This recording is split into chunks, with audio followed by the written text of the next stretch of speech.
ಮಾಡನಾಯಕನಹಳ್ಳಿ ಬಳಿಯ Siddeshwara petrol bunk ಬಳಿ bus ಮತ್ತು ಲಾರಿ ನಡುವೆ ಅಪಘಾತ ನಡೆದು ಚಾಲಕ ಮೃತಪಟ್ಟ ಘಟನೆ ನಡೆದಿದೆ.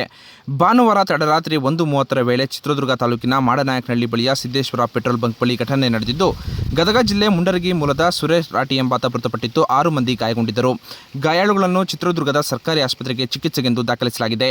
ಇನ್ನು ಈ ಬಸ್ ಗದಗದಿಂದ ಬೆಂಗಳೂರಿಗೆ ಹೊರಟಿದ್ದು, ಬಸ್ ಚಿತ್ರದುರ್ಗ ತಾಲೂಕಿನ ಮಾಡನಾಯಕನಹಳ್ಳಿ ಬಳಿ ಸಿದ್ದೇಶ್ವರ ಪೆಟ್ರೋಲ್ ಬಂಕ್ ಬಳಿ ಬಂದಾಗ ಚಾಲಕ ಸುರೇಶ್ ರಾಠಿ ಅವರು ನಿಯಂತ್ರಣ ತಪ್ಪಿ ಬಸ್ ಮುಂದೆ ಹೋಗುತ್ತಿದ್ದ ಲಾರಿಯ ಹಿಂಬದಿಗೆ ವೇಗವಾಗಿ ಬಂದು ಡಿಕ್ಕಿ ಹೊಡೆದಿದ್ದು, ಚಾಲಕ ಸೇರಿದಂತೆ 7 ಮಂದಿ ಗಂಭೀರವಾಗಿ ಗಾಯಗೊಂಡಿದ್ದರು. ಬಸ್ನ ಮುಂಭಾಗ ಸಂಪೂರ್ಣ ಜಖಂಗೊಂಡಿದ್ದು, ಚಾಲಕ ಸುರೇಶ್ ರಾಠಿ ಸ್ಥಳದಲ್ಲೇ ಮೃತಪಟ್ಟಿದ್ದು, ಇನ್ನು 6 ಮಂದಿ ಪ್ರಯಾಣಿಕರು ಗಂಭೀರವಾಗಿ ಗಾಯಗೊಂಡಿದ್ದು, ಗಾಯಾಳುಗಳನ್ನು ಚಿತ್ರದುರ್ಗದ ಜಿಲ್ಲಾಸ್ಪತ್ರೆಗೆ ಚಿಕಿತ್ಸೆಗೆಂದು ದಾಖಲಿಸಲಾಗಿದೆ. ಇನ್ನು ಘಟನಾ ಸ್ಥಳಕ್ಕೆ ತುರುವನೂರು ಠಾಣಾ ಪೊಲೀಸರು ಭೇಟಿ ನೀಡಿ ಪರಿಶೀಲನೆ ನಡೆಸಿದ್ದು, ಈ ಸಂಬಂಧ ಪ್ರಕರಣ ದಾಖಲಿಸಿಕೊಂಡಿದ್ದಾರೆ.